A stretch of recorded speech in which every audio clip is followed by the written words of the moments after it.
Mwasame is now ready for us. He is at one of the very many stops that President Uhuru Kenyatta is taking this morning. Mwasame, where are you exactly, and at what time do you expect the president there? Thank you so much, Ken. As you rightly mentioned, we are coming to you live from Ahero in Nyanza constituency of Kisumu County, where this is one of the many places that President Uhuru Kenyatta is expected to be specifically here to launch the Ahero interchange that heads to Kisumu.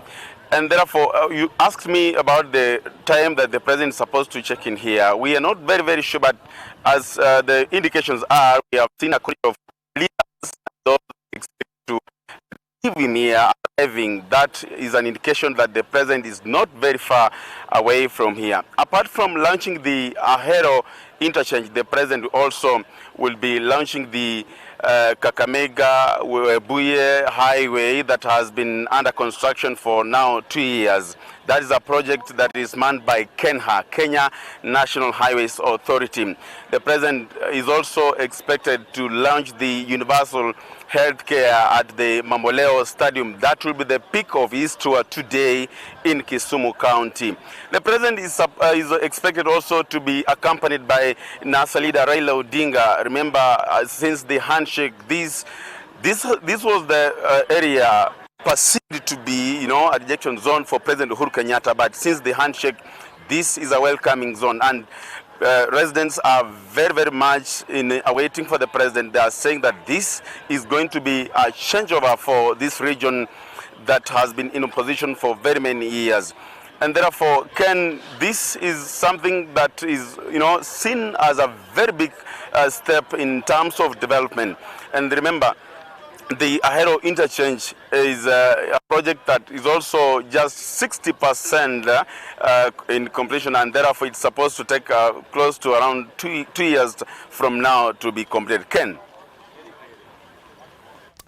All right, thank you very much. We'll be checking back with you. Thank you very much, Zacchaeus Masame from Ahero. That's one of the stops that President Kenyatta is making this morning.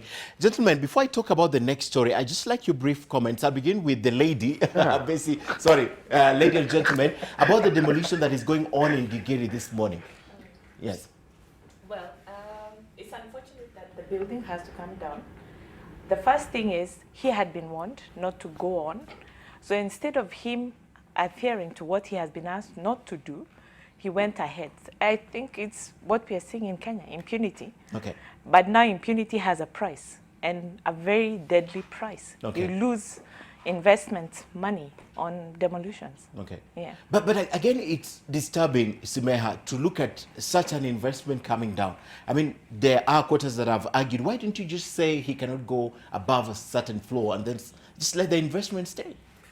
I think any form of impunity ought to have a very, very steep price, very painful price, I think. Perhaps that is when we send those kind of messages to all of us, to ourselves as Kenyans and those who want to live and invest in this country, perhaps we will restore sanity in our society. Because if you say that, and then everyone who has built on riparian land, on public land, on road reserves and so on, will make the same argument. Everyone who wants to come and sell their wares in the city center, they'll come to your doorstep here at Nation Center and say they have a right to a livelihood. They would like to sell their shoes and maize and so on at the doorstep of Nation Center. Okay. So honestly, there's a reason why we have a constitution, we have laws, we have regulations and so on to manage relationships between ourselves, because each one of us has interests. Okay. Imagine if everybody is allowed to pursue their interests, to do what they want, without any regard to other people's interests. Okay. And law and order. Okay. So I do not think it's unfortunate that the building is coming down. I actually think that we have hardly done what we ought to do with regards to correcting the mistakes we've made in this country through impunity. Okay. And David, yesterday during the Jamhuri Day speech by the governor, he actually said, don't wait for us to come. Come to us and tell us your plan of getting it off. The governor is a wonderful dreamer, but all dreams are valid. Listen, the best thing that has happened to this country after Kibaki Roads and the Constitution is this fight against graft. The onslaught on graft and corruption is as beautiful as it gets. I love it. It may not have achieved as much as it ought to just yet. But the deterrence effect of this fight against graft is profound. There is no way that people can want to continually break laws and not suffer the punishment laid down for breaking these laws. We are entrusted with ensuring that our children and our children's children live a better life than we have today.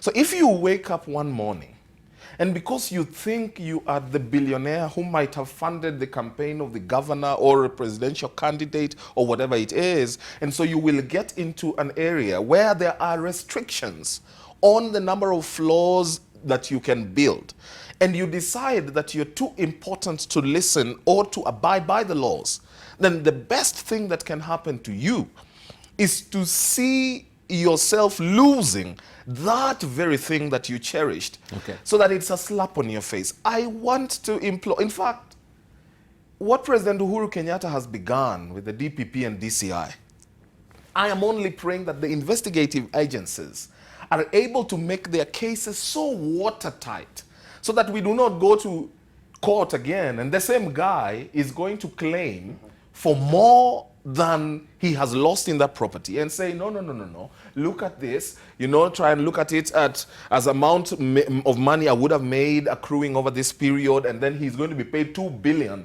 for an investment that's entirely worth 500 million, because that's going to be another point. Okay. So this, the sunny chronicles must continue. Okay, must continue. The buildings on riparian land, And whether public it land. is Dusit or it is the game suites, whatever it is, whoever it is, must be able to be brought down. This must be done so impartially so that then it looks objective. Okay.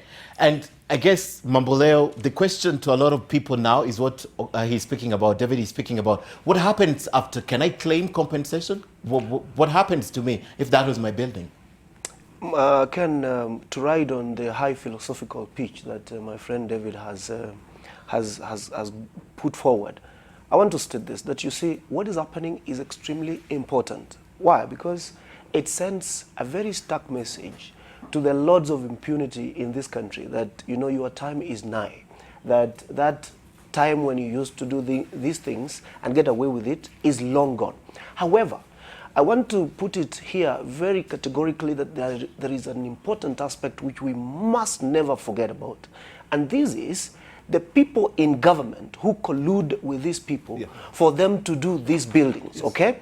So as the president leads the war on corruption, as the authorities bring down these buildings, we want to go down and search for that clerk, search for that committee at City Hall, which is in charge of approving building plans, all right? Search for those fellows at NEMA who got some little money to look the other side and bring them to book, so that this message is not only sent to the builders or to the developers, it is also sent in a very, very meaningful manner to the authorities of government who make this possible. Believe me, it is not just saying that you are building on riparian land, so be warned. In fact, NEMA and other agencies, the Water Towers Authority, the City Council, are supposed to make sure those buildings do not start in the first place. Okay. So what we must of importance emphasize is, by all means, get all of them. And the question of impartiality is extremely important. Get my building, get Ken Mijungu's building, get David's building, and get Smear's building, and everybody's building, so that all these buildings come down, so that the government is seen to be doing this objectively, so that it doesn't look like a witch hunt. But most importantly, now deal with the corrupt within government. That is going to be extremely important. In fact, I remember, Ken, there we was a can't Mr. talk Otieno. about No, this. hang on. When there was a Mr. Otieno identified as having been the one who authorized the building that was just at the Timol roundabout, Yes. that was brought down, owned by Mr. Manotti, where we first knew things had gone south. Because Mr. Manotti had been a very good friend of the president. He had been a supporter of the Jubilee government properly. That Mr. Otieno, who had been said by Sonko as governor, he said the person who cleared this building was this Mr. Where did he go to? Okay. Good question. Let's set the stage now for our discussion this morning. And a basket full of expectation awaits President Uhuru Kenyatta in Kisumu, at the lakeside county of Kisumu today. Now, jobs compensation of 2017 post-election violence victims and rivals of collapsed factories top president's wish list as the head of state jets into the region for the first time after the famous handshake between him and the opposition leader Raila Odinga, as Okukusa now reports. With less than 24 hours left before President Kenyatta begins his much-awaited visit to Kisumu, plans to receive him are near completion. At the Mamboleo showground where the universal health coverage launch is scheduled to happen, they were setting up. Let's go and see. Governor Nyong'o and the County Commissioner Pauline Dollar led a team of senior government and county officials on an inspection tour. The preparations in top gear, and we are only appealing to the people of Kisumu to turn out in great numbers, even from Vihiga and Kakamega, to make sure that, and Nandi, definitely, Nandi is already here anyway, so, and Kericho. In fact, all the governors from the Lake Region Economic Bloc are coming. Though the president's main purpose of visit is well spelled out, residents expect him to address a raft of other issues that they claim affect the region adversely. We are trying to just make an appeal to the president that the road from Kisumu to Miwani Road, which is joining between Kisumu and Nandi County, is a road which was done in the year 1995. Kindly consider this road. This road is pathetic and we are dying because of this road. We are coming poor because of this road. Kindly remember this road, and we are praying for you. For Almighty Father God, kindly enter into the Excellency, the President, kindly to remember about this road. We've got things like the sugar sector. We've got Miwani factory, Chemalil and Moroni. There are certain of the certain of the factories we expect to trap the president when he comes this side of the country. He should revive them. At least, it should be, come back to revival. They should be revived. Some leaders have termed the president's visit as a turning point in the region's political arena, saying the move will give Kisumu a new face, that of tolerance to diverse political opinions. We will welcome the president here in the name of the handshake, in the name of building bridges, in the name of a better future for Kenyans, and I believe in the name of great hope for the people of this area. Let me take this early opportunity to thank His Excellency President Uhuru Kenyatta and Mheshimiwa Raila Odinga for bringing calmness to the otherwise turbulent waters of our politics through the Building Bridges initiative. A section of leaders and residents want the president to break the norm of its predecessors and visit Kisumu more frequent, saying the local state lodge has remained without life for eons. Okukusa, NTV. And of course, the leaders from various places have begun to arrive. Right now is Deputy President William Ruto and the first, not the first lady, but that's William Ruto's wife, Rachel Ruto, being welcomed by dignitaries in Kisumu. That includes, I think, the governors there. I've seen Rafael Tuju, I've seen Cecily Kariuki. Actually, Cecily Kariuki, the back shot doesn't show so much, but Cecily Kariuki is there traveling with the Deputy President William Ruto and a host of our dignitaries. We're waiting for President Uhuru Kenyatta to arrive in Kisumu. But in the meantime, let me bring the conversation back to studio. I am here with David Osiany, Besi Kathambi, Joseph Simeha, and James Mamboleo to join us in this conversation this morning. Ladies and gentlemen, welcome to the show. And of course, a good point to begin with is the political statement that this visit is signaling in Kisumu. Let me begin with David. No, I think the visit, the visit of President Kenyatta it's welcome.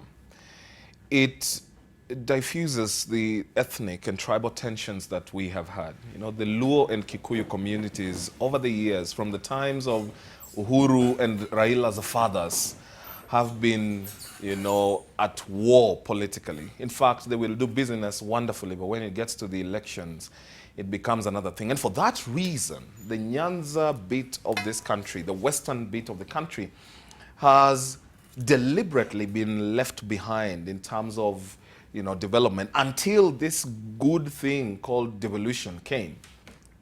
The visit by President Uhuru Kenyatta, therefore, means he has moved from merely shaking Raila's hand and wants to go and confront the populace down there and tell them, see what you guys, I am committed to leaving a cohesive nation behind. I am committed to putting behind our differences in the past. It would not be simple for President Kenyatta to go to Kisumu had he not had that significant handshake with Raila Odinga, which in a sense is like an extension of a hand of forgiveness and seeking forgiveness from the support base of Mr. Odinga, which is primarily the Luo vote. Okay.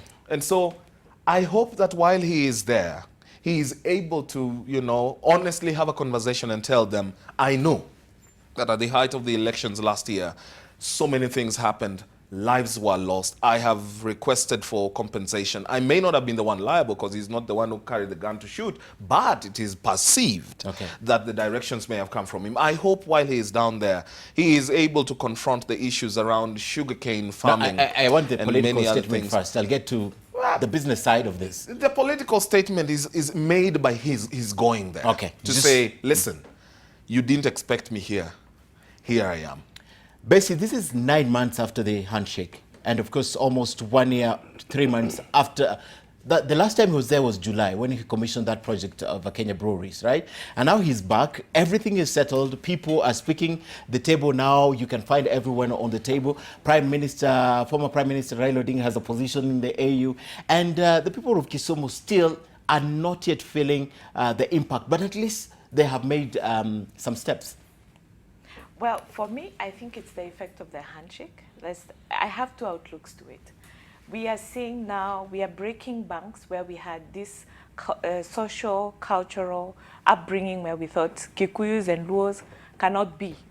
They cannot join in. There must be an ulterior motive behind it. And the president is making us see that that is living off. He's now removing that mindset from us. The other outlook is that he wants to assure the people from Nyanza that the Kikuyus also have their interest in ensuring they gain from the business in this region. So it's how you want to look at it. Maybe he's giving it a better presidential look. It's a very good move, but I also am, like the Luo people, I'm skeptic. I don't know what it is that, we don't know with the handshake what else comes with the handshake. Okay. Yeah. Simeha, the political statement, you are the heart of NASA, and this is another statement. Yeah. It's a new dawn, right, for Uhuru Kenyatta and Raila Odinga. But what are you reading from this politically? That's a very political statement you just made. I hope my colleagues agree. Yes. Anyhow, yes. It is an important political statement for sure. Yes. Because of the perceptions that are pervasive in the country.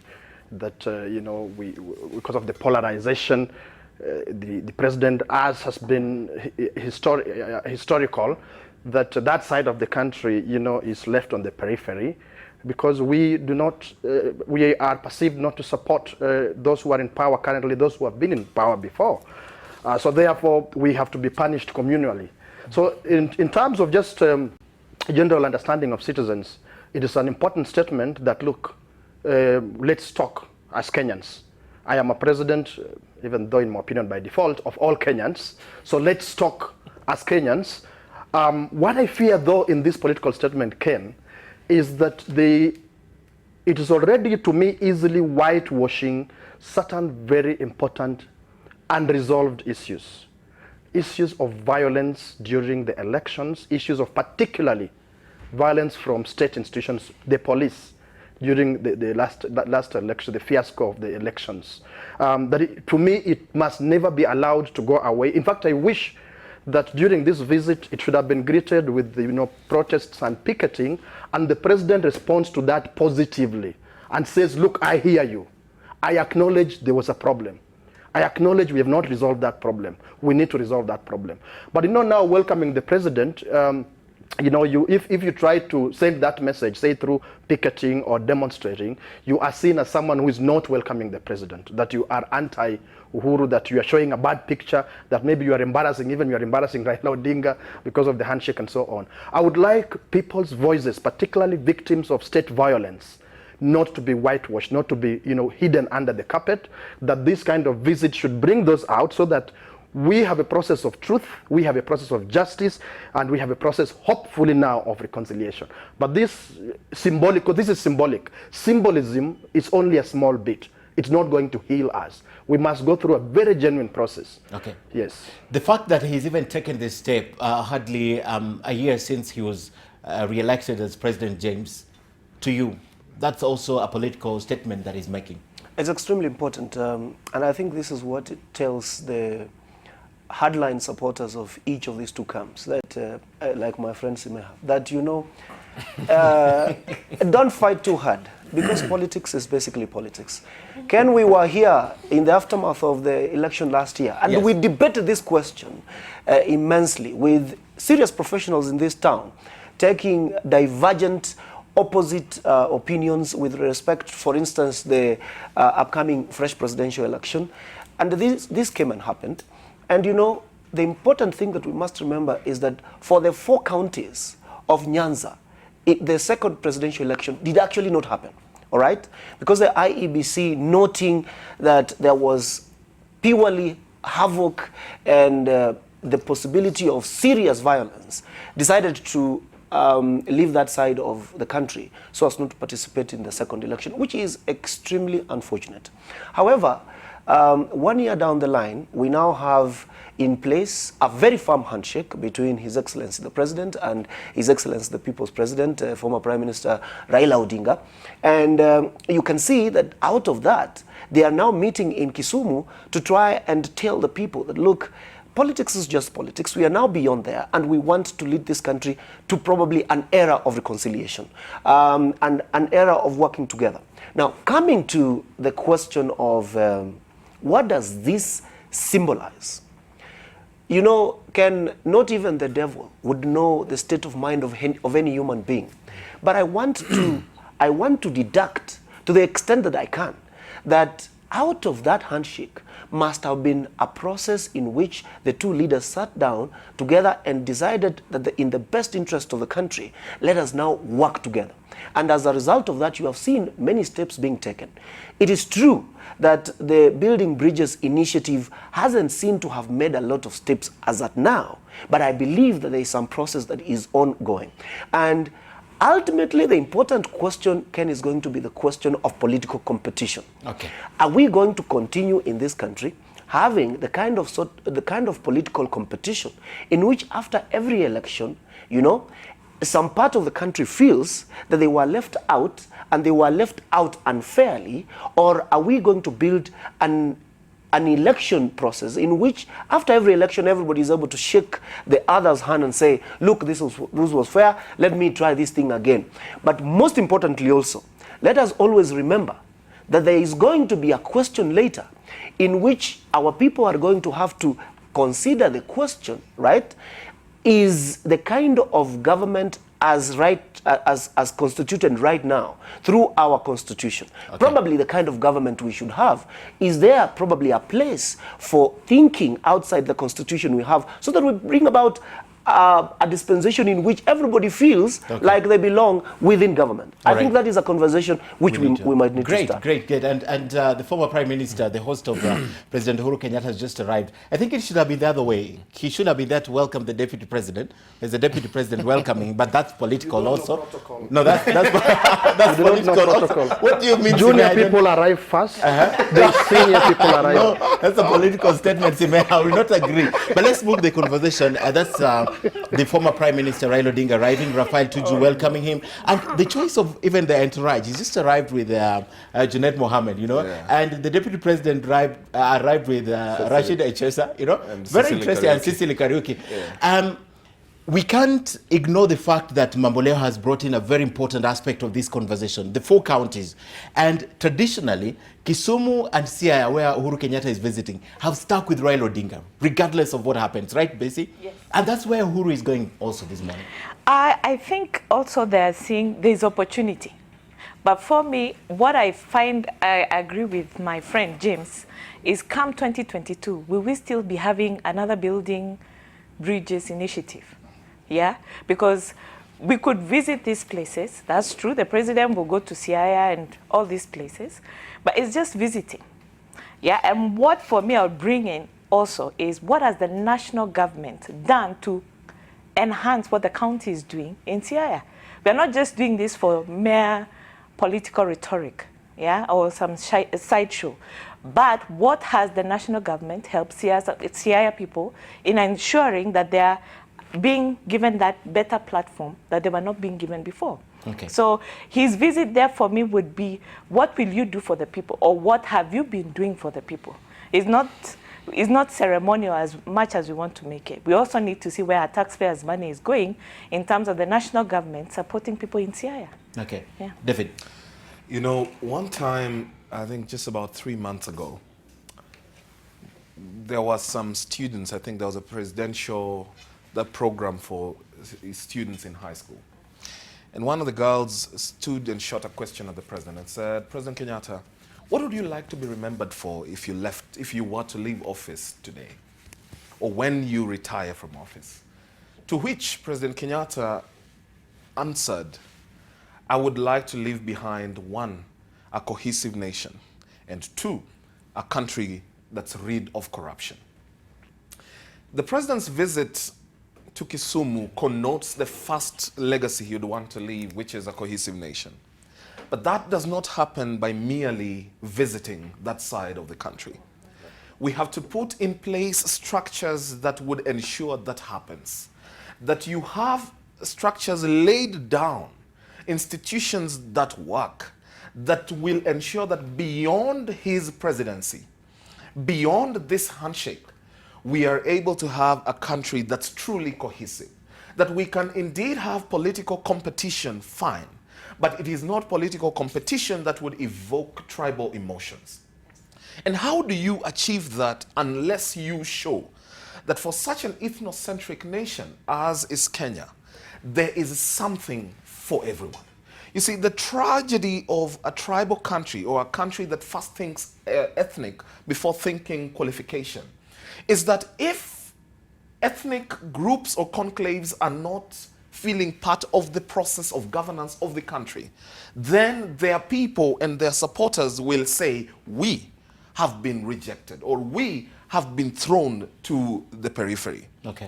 And so, as the president visits, it is important that the issues captured in the Building Bridges Initiative, because the Building the Bridges Initiative was done courtesy of the fights that had been at the election time. It captures much more inclusivity, corruption, but it was to ensure that the next election will not be as volatile, much more tribally as the previous one was.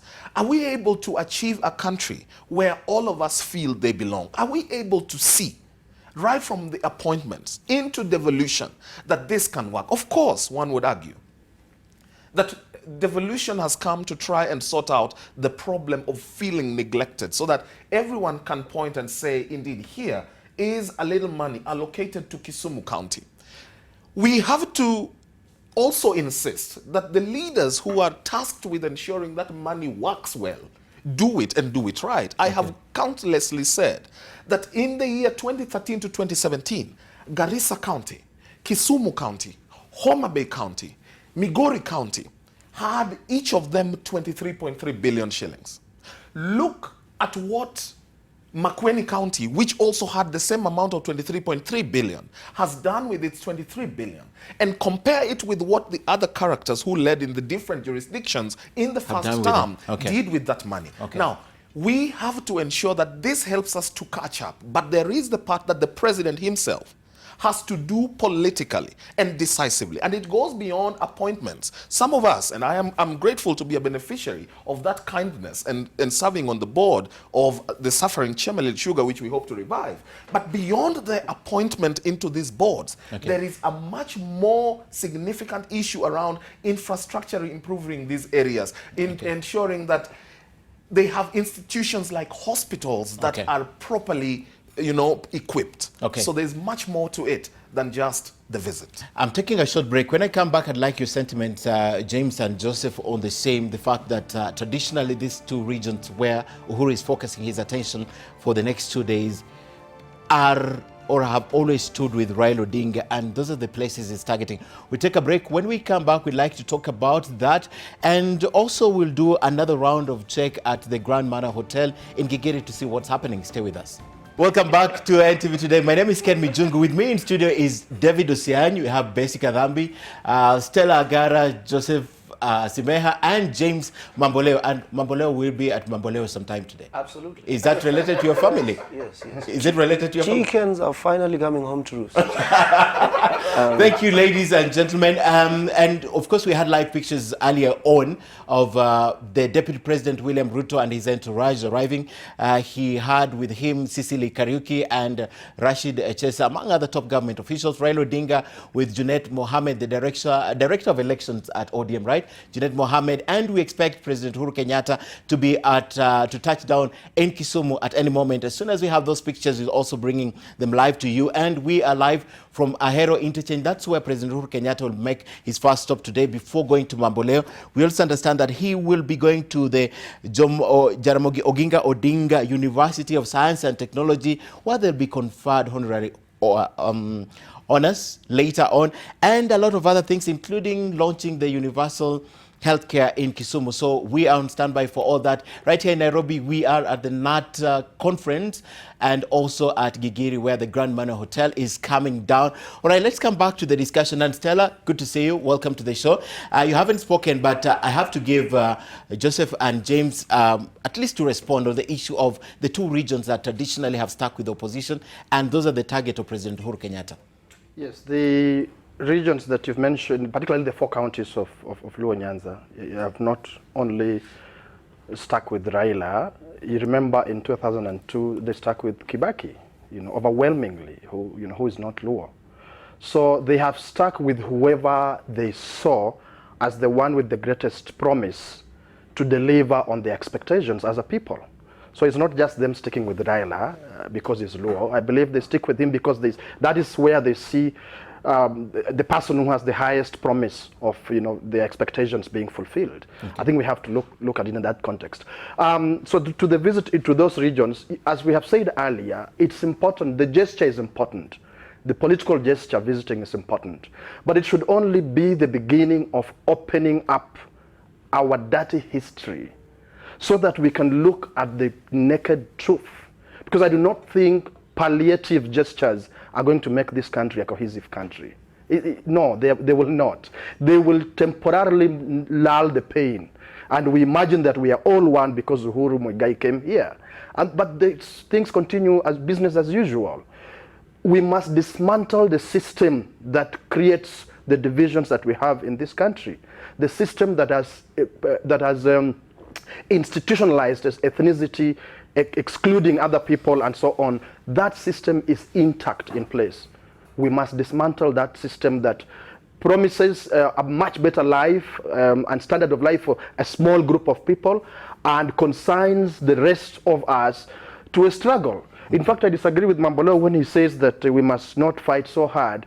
When you are in a relationship of power where you are the less powerful, I'm telling you, Ken, you must fight very hard, continuously. It's a life and death matter. You must never relent, and that's why I refuse to relent. We do not yet have a solution to a cohesive country until either Muigai Kenyatta is willing to say that, okay, let's talk about the truth, the political problem of this nation, and I doubt he would be willing, or we the people force them force them to come to the table. We were close there before that handshake. We were very close to forcing them that let us come to the table as Kenyans and discuss the political problem of this country. But at the end of the day, this is a good beginning, right? I've said that palliative care is good. You refuse to tell but it's not it. Okay. It's not okay. the cure. It's not it. Okay. It's just to lull the pain a little bit.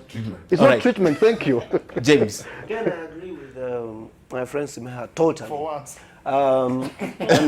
Wait for it. Wait for it. Wait for it. Wait for it. And this is what I want to say today, that, you know, someone in the caliber of one Raila Odinga is a big asset. He's the kind of person whom government should use very carefully to achieve a lot of things. And I'm sure probably President Uhuru Kenyatta has been properly advised that, you know, there's no reason fighting with Raila Odinga when you can work together and achieve great things for this country. The other day, I think it was one of these public holidays. It happened in Buhungu Stadium in Western Province, or what is formerly Western Province. And after that, I had a number of my Luya friends claiming that, you know, Raila was given an opportunity to speak, and their leaders, in quotes, Musalia Mudavadi, Wetangula, and so on, were not given a chance to speak. Do you know the important thing that I observed in that particular proceeding was this? That every time Raila Odinga's name was mentioned, just mentioned, you know, the crowd went ballistic. There was serious observation amongst all commentators that, you see, the name Raila Odinga resonated very well, even at Buhungu Stadium.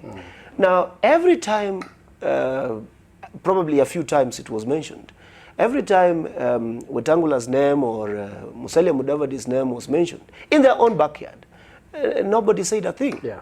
Which tells you that Raila Odinga comes not just with Nyanza province, he comes with the entire Western Bloc, and therefore when you do a political deal with him, it means that you have done a political deal with a huge section of the western part of the country and probably a number of areas in the Coast Province and so on and so forth.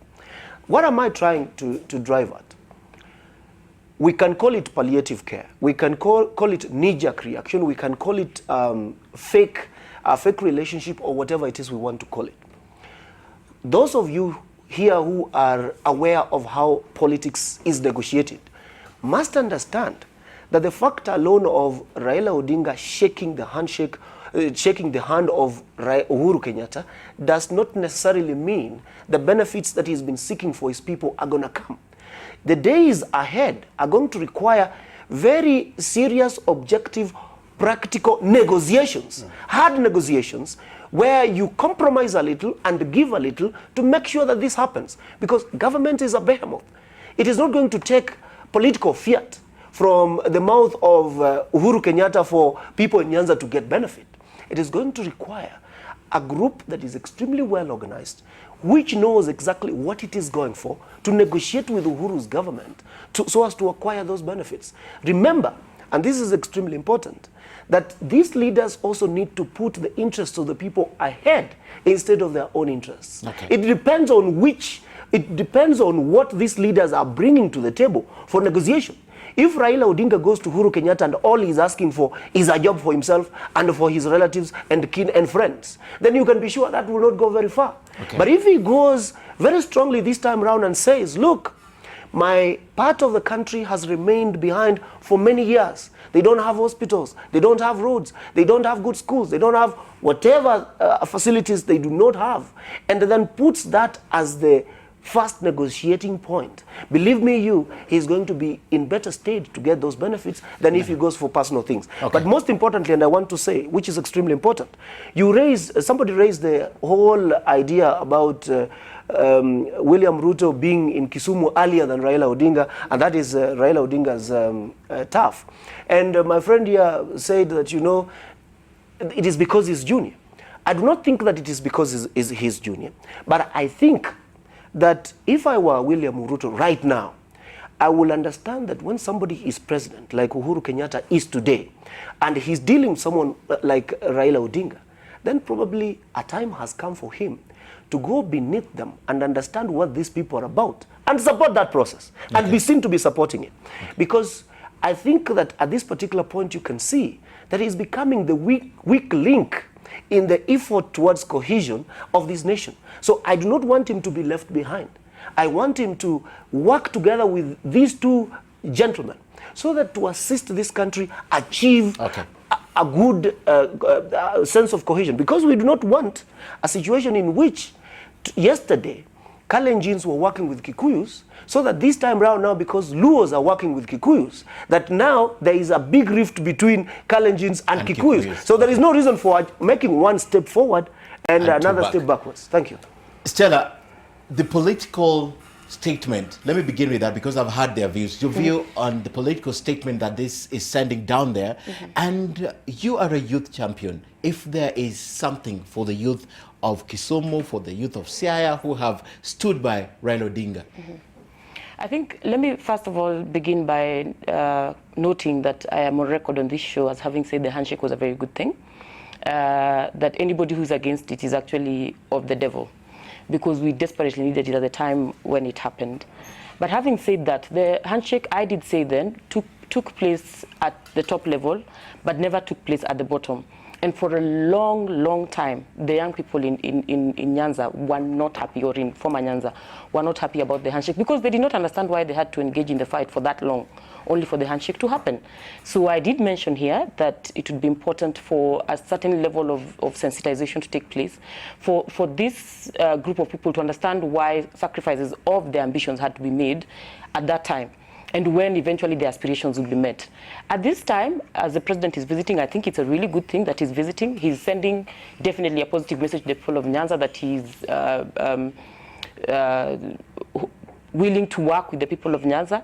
However, for the youth, we are yet to see what this is going to birth for them. We are yet to see what this is going to birth for them, because we have a number of things that the youth would like to see happening in that region that are not coming up in this conversation. I do not see any conversation concerning how that population is going to be engaged. For a very long time, they have been the soldiers in this entire struggle. Even as people say the whole of the region has been fighting for their rights and blah, blah, blah, most of the time it is the youth on the streets who do it. A good number of them died in the process of campaigning for what they thought was right. A good number of them had to sacrifice their time in school, in whatever other assignments they normally do, to be on the streets fighting on behalf of the region. So we are yet to see whether anything is going to come out for that group of the population. But having said that, I think we also need to appreciate that in the Luo Nyanza region, our culture does not celebrate get-rich-quick mechanisms. Our culture does not celebrate people who have been elevated in society without understanding where exactly their elevation came from. And I have seen a number of people who are going to be part of the delegation the president is going with, who may actually be sitting on the podium and being treated as VIPs, who may not necessarily be people that Luo Nyanza would regard. And for me, I'm asking myself a lot of questions. Is there somebody who has taken time to advise on who can actually address that nation? There are people we actually do not regard. If we do not know where your wealth comes from, we will not celebrate you. We are people who like to see the trail of your hard work and where your success is coming from before we respect you. Okay. And having said that, I, for example, expect that the conversation between our leader, Raila Odinga, and His Excellency the President would then come to a point where it will address some of even those things, the values that we uphold, and why we, as a young people in the region and as a population of Luo, Nyanza, or the Luo community, were against what was happening in our elections. 4 of those issues are very well addressed in the Building Bridges initiative. One of them is corruption. Like I told you, we do not regard anybody who gets rich quick, anybody who does not rise through proper mechanisms. So corruption is a big issue. We definitely want to see it addressed. The second issue is about inclusivity. We have been left out for a long time. I will not belabor that point because everyone on this panel has managed to do that. The third issue has got to do with shared prosperity. We feel that we've given so much to this country, not just in terms of technical expertise, but even in terms of the struggle. Part of the reason why the Luo people were fed up after the elections was because for a long time they felt that they've had to sacrifice for this country for electoral processes that do not really work, and sometimes they feel like they're the only ones who sacrifice for this process. Even now, there are many of them who are asking themselves whether it's worth it to continue fighting for this cause, or we probably should just let this country proceed to do whatever it is they want to do with the elections. Okay. I think those are three things that must be addressed in that region in this conversation. Okay, and I think I should have introduced you as the AU anti-corruption champion 2018 from East Africa, right? All right, and congratulations, we celebrate you. Thank you very much. Asante sana, just from Ghana last night. Thank you for coming. I want to open this conversation now for discussion, and where I want to depart from, ladies and gentlemen, is the fact that just a few days ago, Raila Odinga was in some part of central Kenya, and he wasn't welcome.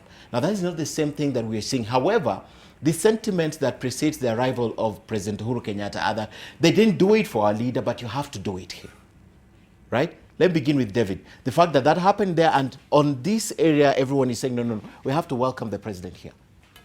No, I think Raila has been to Central and he has been welcome. I mean, let's agree. We are making baby steps. The handshake is the first step. It will not change overnight. It's going to take sensitization. It's going to take time. But I guarantee you that so long as this comes from a clear conscience of the two leaders, then those hiccups that will be seen of a few instances of being unwelcome, which may be the investment of other politicians who are not grateful or who are not supportive of the process of cohesion, the baby steps will lead to the real work. And so I do not want anyone to tire. I don't even want to focus on who is welcome or who is not welcome. I want to focus on the intention of Raila Odinga having a handshake with Uhuru Kenyatta. I want to focus on the genuineness between the two people who have said, I will break ranks, which has been exhibited by Uhuru Kenyatta visiting Nyanza, which was not going to happen in the first term of the presidency. I doubt that the president politically decided to visit that region of the country. And so the focus must shift entirely from the little things going on underneath to the major thing going on the surface. We must, of course, reach down, uproot the vice from its very beginning. It's going to be hard. It is not easy to change. Change is very difficult. We are trying to change a country that has believed in its ethnicity. We want to change a country that first sees Mamboleo from his tribe without seeing who he is. We want to change a country from looking at Uhuru Kenyatta as Kikuyu and looking at him as president of Kenya, who will make decisions in the good state of all Kenyans. Now, that is not going to be easy, but it is going to be worth it. It will not be easy, but it is well worth it. It is well worth it to rise above tribe. It is well worth it to be the first president who fought corruption tooth and nail and decisively. It is well worth it to institutionalize the fight against negative ethnicity and say that going forward, this is what I propose as an institutionalized format of making the country feel included. Okay. And so I like that the people of Nyanza have said, tell you what, we have our issues. It's not like they have forgotten. And I know that they will demand that the goings on in the election will not entirely be forgotten. But be that as it may, they are cognizant of the fact, and other regions in the country must. They're cognizant of the fact that we have a country to move forward, and we have to try and avoid bloodshed in the coming elections. Okay. Yeah. Bessie.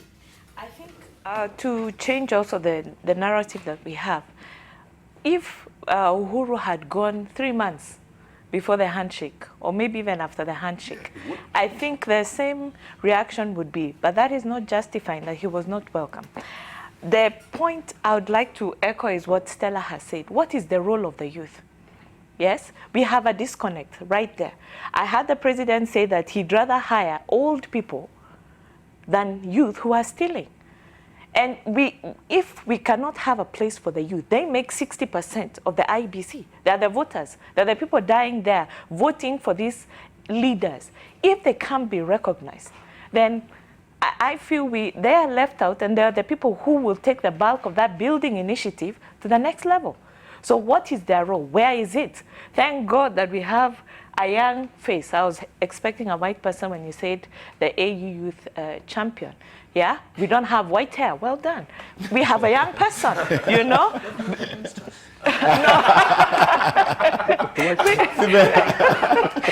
I don't have anything against you, but it's to tell you she understands more than you would understand what they're talking about. Yeah. Yes? So that disconnect, we need to remove it. Now, he's welcome in Embu. Maybe they didn't also understand what the handshake entails. And that's where we now need to demystify this handshake and let it get down to the root, the man at the bottom there, to understand the handshake does not mean grand corruption. Because when I saw the president launch the new tender, was the 1,000 shilling note not working? Or are we using the handshake to do other grand corruption, and then we'll talk a different story altogether? So we also have to see what is it. We demystify this handshake. Let it go down to the common man. And now we understand, yes, true, we have done this. So that the people in Embu will recognize that Raila has played a huge role in the politics of this country. Okay. Yeah. Joseph, do you think the underlying issues stemming from the last election will come up in this conversation as the leaders converse? Over the weekend, we've had it. Senator Rengo has denied the accusations that were leveled against him. But do you think they will come out, or should they come out during these conversations that we'll be having today? On whether I think they will come out, that these issues will be discussed or not, I'm very skeptical. I'm very doubtful that that will happen. On whether they ought to come out, of course, that for me should really be the beginning. That yes, I agree with this, you know, again, I go back to that word, palliative approach. Let's manage things. Let's manage. I agree. You know, temporarily, let's hold our fire. I agree with that. Let's hold our fire temporarily, so that it can allow us to sit at the table and talk. But I disagree when we present that as the ultimate. When we present the handshake as a solution, then if you are going to accuse me of being from the devil when I disagree, then I belong to the devil on that one. I stick there that should not be presented as the ultimate. It only ought to be a small gesture. When Kenyatta Uhuru agrees openly, whether voluntarily or because we will have forced him to discuss the violence, to discuss the discrimination, to discuss who owns what lands in this country, to discuss who stole Eurobond money from our economy, to discuss who is looting our parastatals, to discuss where all these hundreds of millions that are doled out, especially on weekends, come from. When they are willing, either voluntarily or the citizens force them, then I will begin to have hope that they are serious about solving the problem of this country. And it's majorly, it's primarily a political problem. Otherwise, in my opinion, we have these episodic, temporary solutions that are very shallow. They are good, but very shallow. They don't last long. Come the next opportunity when we have to compete, especially around political offices, and we start tearing each other into pieces. Why? Because we have not solved the underlying problem. Okay. So this calm, let me call it, that has been achieved through this handshake would be best if it is used to bring up openly these issues that make a lot of people, especially those in power, extremely uncomfortable. This calm should not be a calm that we demand that there should be no tension.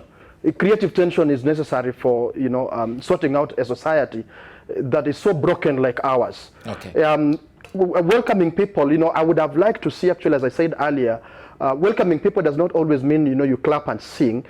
Even if people in Kisumu, Siaya, and so on had welcomed Uhuru Kenyatta with placards demanding for justice, demanding for the truth around the violence, and so that's a welcome as well. And that's a welcome that we should all welcome. We should not only think that welcome is to clap and sing and bow our head. No, we shouldn't. That is a welcome. You do it not armed, in a civil way, in a peaceful way. That is a welcome. Okay. And it's a worthy welcome. Okay.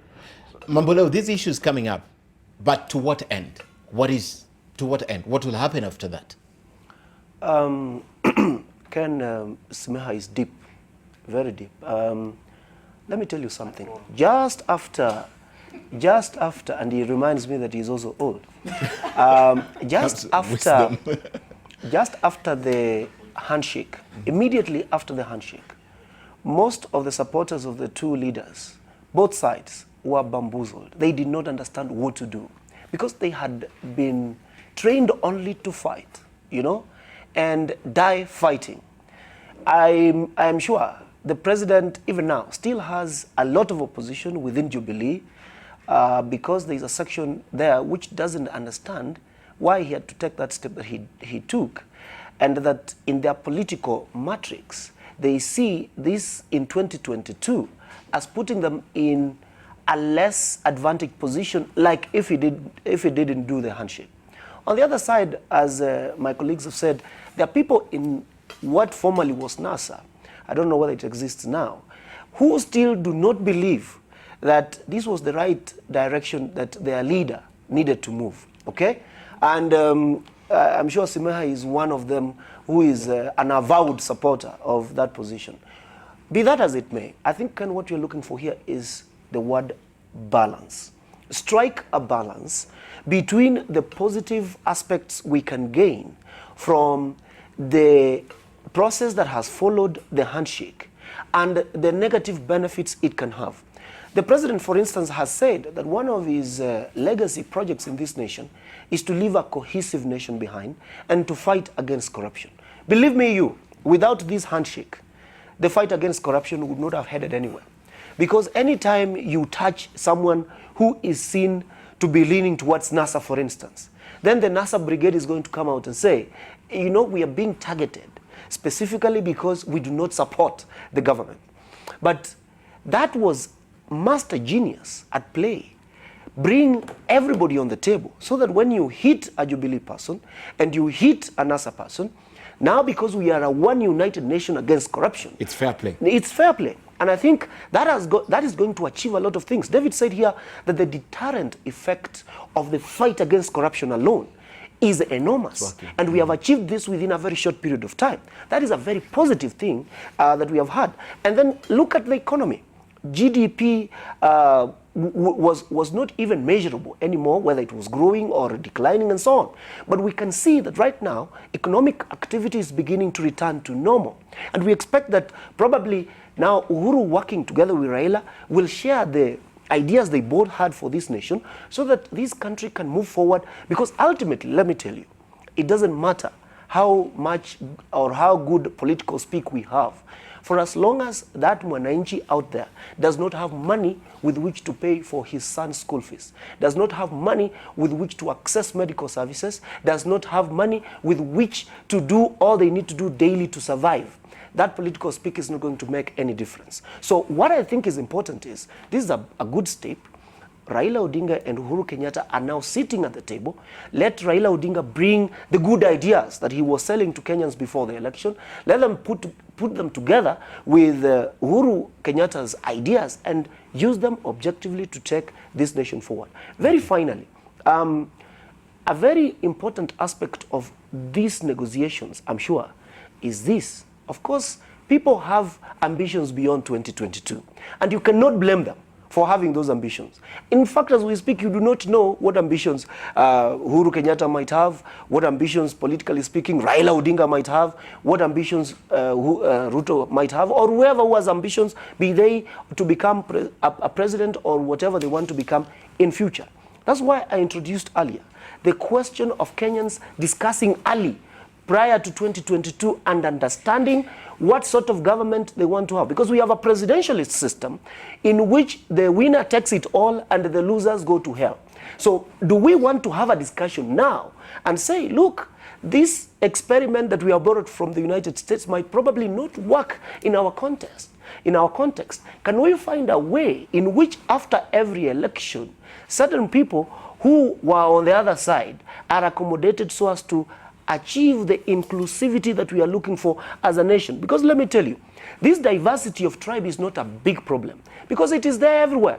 If you go to the United States, you will have blacks, you will have Hispanics, you will have whites who are core constituencies who are looking for something different in that election. Okay? So let every Kenyan in the system that we have be able to tell that, you know, I have my leader here, he fights for this, and ultimately after this election, I am guaranteed that what I was fighting for will not be forgotten. All right, I'd like to speak to Stella now. And Stella, the question is, if President Uhuru Kenyatta himself, let me say all the leaders are on the platform and none of them raise the issues that are very pertinent that a lot of people want to hear them speak about, what happens if the president himself raises those issues on the podium? But before you answer that question, we told you we are live from the conference, the delegates conference. That's the Kenya National Union of Teachers conference, and right now we understand that the Secretary General Wilson Sossion is speaking, and the issues at hand is delocalization of teachers, reduction of teacher salaries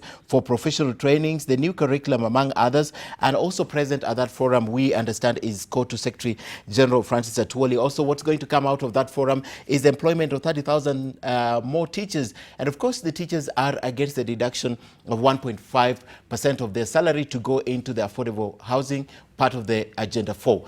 Let's go now to Stella. Stella, if President Uhuru Kenyatta was to stand, and let me say all the leaders that will be given an opportunity have spoken, but none of them has raised the issue, so it's President Kenyatta raising them himself, would he be more accepted in Kisumu today? I must say yes, especially if the leaders don't address the issues that the people would like to hear, and he manages to speak about all of them. He would definitely be more accepted in Kisumu today. The people of the Luo Nation understand exactly what they want out of this engagement. They know exactly what is where the shoe hurts on these matters. So if the president manages to bring it up, I think he's going to be more accepted in the region. However, let me also respond to a small issue that maybe came up as Basi was speaking. Mr. President recently said that he's rather appointing an old man because he does not trust the youth in this country because we are all corrupt. I am challenging him today, and I'm hoping that at some point he's going to address this in his conversation. I just need him to show me one person in this country who has been arraigned in court for corruption who is under the age of 35. I can confirm now, after going through the entire list, there are many who have been named who are under 35, but there's not one who has yet been confirmed to be corrupt in this country. So how he then decides to bandy the whole of the youth population and decide they cannot be appointed to positions because they're corrupt is something I do not understand to date. And I expect all the youth leaders to speak on this matter and get his attention to make sure that he addresses this issue. Having said that, I'm hopeful that the leaders in the region are also going to begin the conversation by highlighting some of the issues that are affecting the youth and the population in the Luo Nation. If they speak the messages and the president echoes the same messages, I think it will really help the conversation. But if the president speaks it himself, it may actually give the president all the popularity and leave them hanging there. And I'm hoping they do not commit that kind of political suicide. But having said that, the president speaking about any issue is normally followed by action and resources. So for me, if he manages to highlight all the issues and say exactly what he wants to see happening about these issues, I can already see resources and activity following those decisions. And I'm kind of hoping it's going to be pronouncements that actually make sense. I don't know if you remember before the elections, the president went to Luo and Western region very many times, giving a bailout to Webuye Pan Paper. And each time he would mention a figure, but this figure was probably only released once. So each time it looked like the region was receiving some money, but then the figure was only released once. Of course, it was political games. I'm hoping he's not going to be playing those kinds of games. I'm hoping when he goes there, he shall be saying things that will be followed by action and, of course, attached to resources, which he probably should have discussed with his cabinet. There was no handshake then. Trust me, there's handshake right now. But I want to play the devil's advocate before I move back to David. In a country where the term youth has been used to mean 45, 50-year-olds, I mean, and the president did not categorically say youth. He said young people. And the young people in this country, political age, is perhaps 50-year-olds. 55. Those are the young people in this country. That statement would have been true, Ken. Yes. You did say youth. That statement would have been true, Ken, before the promulgation of our constitution. But the Constitution of Kenya is very clear on the age. 2010 is very clear on the age definition of youth. It is anybody who has attained the age of 18 and has not attained the age of 35. When he says young people, he should be very clear on what he's talking about, because as a president, he's the main custodian of our Constitution. He knows who the youth are. He also knows who the biggest players in sports are, and they're definitely not 91-year-olds. I want to jump in on that very quickly. Yes. I don't agree with the president about that in principle. But probably because Modi Uhuru smokes the pipe and he can swim, probably I think that's why the president thinks he's young. However, this is an important thing, and you just showed us pictures of Sosion. Sosion is the Secretary General of the Teachers Union, and Sosion is a member of Parliament. It is not just a question of appointing old people, you know. Let everybody allow the political goods that are available to move around, you know. You don't want to hoard the position of Secretary General of the Teachers Union, be a nominated member of Parliament, be the lead church elder in your church, be the headman of the Nyumba Kumi initiative and everything, just because you believe that or you think that you are the only person who can do these things. And you know, we have seen some of these people stay in these positions for so long, you know. A kid is born, they go through high school, and the Secretary General of the Teachers Union is the same person. I think it's important or Kotu for that matter. It doesn't matter how good you are. It is extremely important for people to start understanding that there is a very good principle, which is live and let live. It is basically Let me say, as a young person, who's a beneficiary, by the way, as a beneficiary of a presidential appointment to a board. And let me state this, that I disagree with the fact that a 91-year-old would represent an outfit that predominantly represents young people. However, I do not entirely think that at 91 someone is useless. The Supreme Court of America has an 88-year-old judge whose clarity of mind is unquestionable. I am a proponent of generational mix. That where I sit as a 32-year-old and Simeha sits as probably a 50-year-old. 48. 48. 2 years. It's white hair, that's a blessing. There is a need for generational mix because the young people are the accelerators of growth. The old people are the brakes that hold them. Young people left on their own, some people opine, can be destructive. But I need to quip that this is the same country that afforded Tom Mboya at 33 the honor of being a cabinet secretary, and he delivered absolutely excellently. This is also the country where at 35 Mwai Kibaki was a minister, and together with Mboya they did the sessional paper number 10, which to date remains one of the things most quoted as a development framework. Even yesterday they quoted it. But as I say that, it is also the country which had at 77 Michuki bringing transformation that other young people in that docket had not brought. What am I saying? There is a need for generational mix, and I do not think that it is fair or right to say that young people are too corrupt. Some of us, when I went to Chemelil, for example, we found a dead horse. We flogged it back last week for the first time. Chemelil, the people around Kisumu and in Nairobi have seen the Chemelil sugar back in their markets. Why? Because some of us are committed to country and have a sense of duty to the nation. And so not all young people are corrupt. When you see Ben Gethi and Ngirita, the slave queen, in court for looting, as young people, you do not want to conveniently forget other old people whose names may be problematic, who have been part of our problems and crisis in this nation. If by the mere mention of name someone is hung, then even Mudia Wari wasn't mentioned in Goldenberg. So this is it. We need to agree that we deserve a chance. But young people, much is deserved of them. Why? Because they have been the people affected most by the menace of corruption. It therefore falls upon them squarely to find in themselves, whenever they have an opportunity to lead differently. They cannot be the ones who do things the same way the middle-aged and the old do them. We must agree in the president's disappointment in that, whereas the young people have been hit most by the corruption crisis and menace in this problem, when they've been given a chance, not all of them have risen to the occasion and behaved as is deserved of a young person who has been impacted on negatively over the years by corruption. Our parents did not have to go through the madness we see of trying to buy exams. But because corruption has become normal, when we went to school, Stella and I, in recent past, you realize that there are places where it became normal until Matiang'i and Magoha came and said, an end to this nonsense. And so young people are appointed to these positions of honor and given these positions of a high calling must deliver beyond the expectation. There is no space for luxury. They must say, we are tired with the old order and regime that has institutionalized corruption and normalized it, and therefore perform better deserved of them. And so, corruption is not an issue of the young or the old. It is cross-sectional. You find it among the old. The young people we speak about only learnt it from the old because, you know, lessons are passed on. They, however, must decide to learn what is right. Bessie. For me, he said, James said that we have to find a striking balance. And for me, the balance is called accountability. He's talked about the standards. We cannot afford laxity. Accountability will ensure there's no laxity. If we want to make sure everybody is included, we must account for it.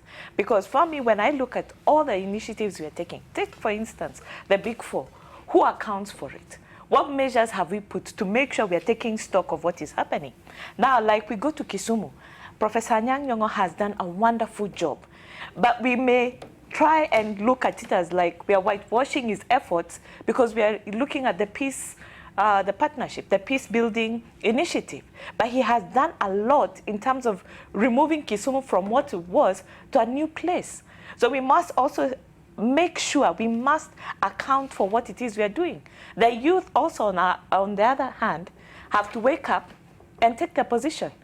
The laxity, the complacency, yeah, it works this way.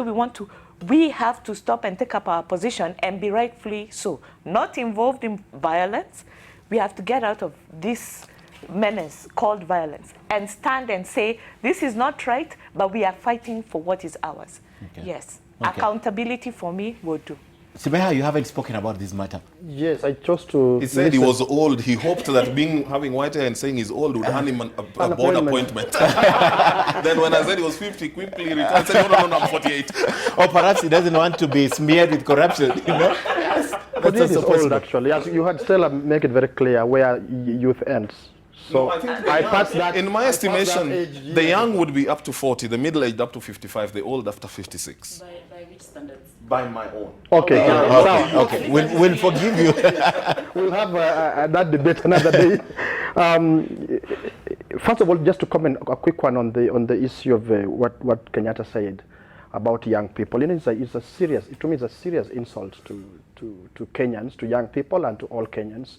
For him to say what you said, I challenge all of you to go and check. We used to have a ministry called the Ministry of Internal Affairs. No, hold on. Not Youth Affairs. The ministry that was responsible for prisons and immigration. Oh, the one Moody headed. Home Affairs. Yes. Home Affairs. Thank you very much. Yeah, that's why we need young people. Ministry of Home Affairs, and during the Kibaki time, and just during that time when Moody was heading it, the Department of Immigration was taken away from that ministry to Interior. I challenge all of you, not for now, go check why that department was removed from the ministry when Modi Awori was heading it. And then we can have a discussion another day. So this is an insult to say that Modi Awori is what represents the epitome of clean people with integrity, and other young people are corrupt. Indeed, there are young people in his cabinet who are extremely corrupt. There are people very close to him who they call young but are not young, who are corrupt. That almost the whole of that bunch, So it's so irritating that one of them can place himself aside, remove himself, and then pass judgment on other people. It is unacceptable that, and young people should read that message very clearly and know that you are not going to use what is provided by this system to solve the problem created by this system. The solutions must lie elsewhere. And as I'm saying, the ultimate is to dismantle this system. I do not think Kenyatta and company can be part of the ultimate solution for young people in this country. I do not think so. Let us accept, peaceful gestures. Let us accept that, yes, we do need to solve our problems without, of course, suddenly without any violence. But let us not imagine that those are the solutions, that when we laugh, when the president says those kind of things about young people and we laugh and clap, when we shake hands and the president comes to Nyanza, Western Kenya, because we have had a handshake, and people receive him with elections and clapping, that then we are getting solutions to the problems of both young and old people in this country. We are not. Okay. I'm so afraid that we will get lulled. If you hear me, I just hope you are hearing me, that I'm being so skeptical and afraid that we will get lulled. Even when you get an appointment of Siani, do not forgive those sins unless there's a true confession. They must come before us and confess, and we talk about these sins. We talk to each other about these sins, and we agree as a nation, how do we change this so that it never ever happens again? Okay. I hear many of us here speak about 2022. Do not be so consumed by that date that William Ruto and his friends so love. The timing for monumental, titanic political change in this country could be earlier than 2022, or it could be later than 2022. Let us not get too focused on that, because it's the next electoral cycle, when you look at the infrastructure we have, the immediate past record we have as a nation of managing elections, is all in tatters. Okay. And then we are talking about 2022. No, we just need to put a stop. We need to raise alarm. We need to insist on the sustenance of tension in this country, so that we don't forget these problems, so that we don't laugh and clap when Kenyatta insults us. Okay. Ladies and gentlemen, I'm told that we have a few minutes on the clock. I'd just like to give you an opportunity to close and probably talk about this visit in your own way and tell us what you expect out of it and what not to expect out of it. And I'll begin with James, just a minute each. Then I'll finish with Simeha because he's spoken last. So I'll just cross Simeha. James. I just hope that as people come to confess in Simeha's church, that he will allow me the position of altar boy. However, this is extremely important, Ken, that this country has challenges just like any other country. And it is extremely important for us to get beyond a phase in which the President of the Republic of Kenya feels like he needs to get permission first from a section of the country for him to visit. We need to get to a situation in which the President of the Republic of Kenya should be able to visit any place without tension or without the kind of things that we have seen in the past. However, I want to urge the President to look Raila, Odinga and Nyanza leaders in the face and tell them that I am willing to make sure that the national government plays its part in delivering on the promise of this nation to the people of Nyanza. But on the other hand, you leaders of Nyanza also deliver on your part. Don't insist and make noise about the failures and frailties of national government, while you have even county governments probably which are not delivering. Exactly. Members of parliament who do nothing. Senators, women representatives, MCAs, they have been locked in battles in Kisumu, in Homa Bay, and so on and so forth. He should be able to look at them in the face and say, we will do our part as national government. Do your part as, as the local leadership. Stella. Ken, I have a number of observations about this whole thing. One is that I'm hoping the President is going to use this opportunity to apologize to the people of Nyanza. The people of the 4 counties of that region did not vote for him, did not participate in the elections. They are going to be going for the next 4 years, we count 5, with a president they did not participate in electing. But they have accepted to welcome him because it's good manners. So he should take advantage of this opportunity to apologize to the people of the Luo nation for what happened in the past and maybe chart a way forward with the same. He should also take some time to address some of the historical injustices and especially come close to addressing some of the nearest issues that we have, including Baby Pendo, including former director of IT, Sando, his death and everything. He needs to talk about all those issues because they're important, for sure. Number 3, and most important, he needs to address the economy of the region. Our economy has been heavily sabotaged in that region. You are aware, for example, of the fact that the CS Finance gave a carte blanche for anybody who wanted to import sugar to bring it into this country without restrictions. Yet he put restrictions on maize, which means he was controlling his region but not controlling the economic activity in his region and not controlling the economic activity in our region. What are we saying? He needs to address some of those issues and commit to the people of the Luo nation that he is now willing to work with the leaders of the region to promote the economic development of that region. And of course, if possible, he should actually mention specifically how and on which areas he's going to work with them on. Okay. The last point is actually twofold. One of them is that he needs to briefly, yes, that he needs to speak to the youth, and he needs to address some of the issues concerning the youth in that region, and speak to how he's going to channel the energy of the young people in that region. You can see, and you know it is a lot of energy, towards and harness it towards some productive activities in the region. But having said that, the youth in that region must also organize themselves to demand accountability for every promise the president is going to make today. So if I was to give advice to the youth of the Luo nation, this is what I would tell them. Listen to His Excellency the President very attentively, mark whatever it is he's going to say, and organize yourself in a way that you can hold him accountable for that in the near future. Unfortunately, she's eaten a lot of your time, but I'll give you a few seconds. Few seconds. So yes. One, well done that Uhuru has gone to visit our brothers.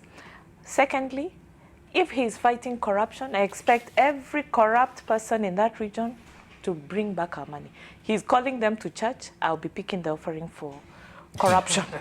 Altar boy, pastor, or priest, and then... Now I need the collection of that money because it can be used for many, many, many projects. Okay. So I need that money back. That's the only thing I would want the president to assure me, even when he's there, that their money that has been corruptly taken will go back to them. Okay. Yes. David. After Ananias in the Bible had come into church with the loot and under-declared what he had looted, and he thought that the church was the safest place, Ananias died in the church with that loot.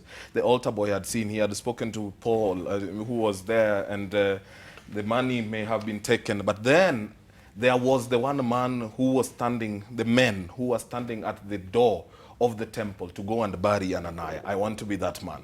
Listen, when the president is done with Nyanza, he needs to say, people of Nyanza, you have seen my commitment to a cohesive nation by my handshake with Raila Odinga. I promise you it will go beyond what I have done with Raila Odinga. I will deliberately and decisively institutionalize this cohesion. I will ensure that units such as the National Cohesion and Integration Commission that have been doing nothing is either disbanded or fired and new people put in place. I will ensure that in my appointments you will be able to see, because that's the first point. That's the first palliative level.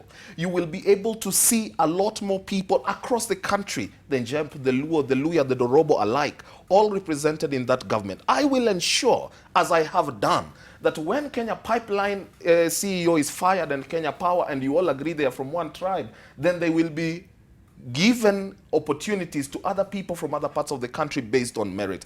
He needs to tell them that I know the backbone of this country, of this part of the country, is cane farming.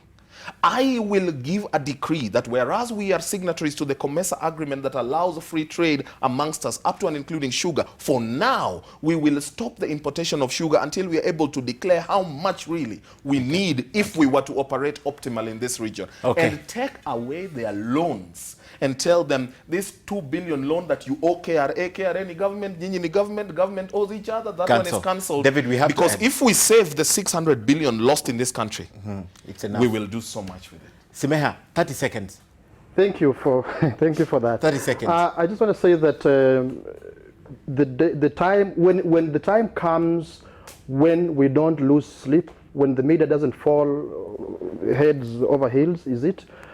Competing to talk about a presidential visit being a precursor for development goodies, when people will understand really what human development is all about, then we will be seeing something worth celebrating. Because we ought to worry that we have devolution, we have counties majorly responsible for local development, and you even have governors lining up waiting for development from a president. You know, it's ridiculous. It's ridiculous. It's really stupid that we will line up to say that the president is coming to our region, therefore he's bringing development. We have to worry then what has happened to devolution if we have to wait for a president to visit. The day when we have a legitimately popularly elected president and he wants to come and visit Vihiga and wherever else, as a symbol of national unity and many other positive things, we will be emulating, not because he's bringing development, but he's visiting developed places, which have developed because we have systems in place to develop equitably as a country. And finally, one thing I hope they ask Uhuru Kenyatta is about people who were killed by police. Okay. And I want to use this platform to pass a message of congratulations to a police officer called Inspector Bebirone Umazi. This is the Deputy OCS of Nyali Police Station. She was feted by civil society organizations, human rights organizations, on 10th, Monday, International Human Rights Day, for her human rights-based approach to security, to policing. Okay. A completely unique police officer at the coast. And that's a challenge to other police officers, including my friend Charles Owino, that you can put human rights as the basis for policing. Okay. Thank you very much. Thank you very much. And thank you, David Osiany, who is the undertaker. Thank you very much. Thank you, Bessie, who is the Caesar's wife. She's collecting it. Thank you, Priest, Simeha. And thank you, who was here again? Altar Boy. Thank you, Altar Boy, James Mamboleo. And lastly, a member of the church.